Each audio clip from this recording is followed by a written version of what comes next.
صحابہ کرام رضوان اللہ علیہم اجمعین نے نبی رحمت صلی اللہ علیہ وآلہ وسلم سے پوچھا، اے اللہ کے حبیب، ہم کس کی مجلس میں بیٹھے؟ آپ صلی اللہ علیہ وآلہ وسلم نے 3 باتیں ارشاد فرمائی. یعنی آپ نے فرمایا کہ جن میں یہ 3 باتیں پائی جائیں ان کی صحبت اختیار کر لیا کرو.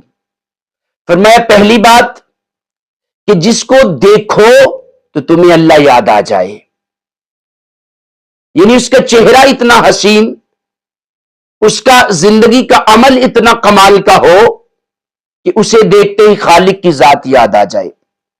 فرمایا دوسری بات، جس کی بات سے تمہارے علم میں اضافہ ہو جائے،